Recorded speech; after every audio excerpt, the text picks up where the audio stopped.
তো আজকে সকালে চলে যাবো একটা পালশিট মাপ আনতে। প্রথমেই পালশিট হয়ে যাবো দেবীপুর।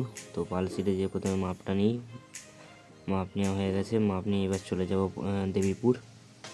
দেবীপুরে বানাবো আজকে একটা সে কবর চাপা দিয়া ফার্মার আর কি।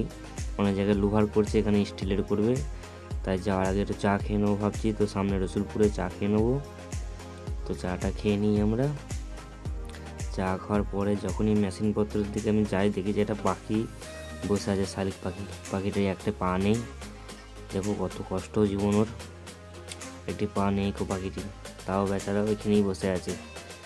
তো তারপরে চলে যায় সাইডে। তো কাজটা করার পর, কমপ্লিট করার পর ভিডিওটা করি।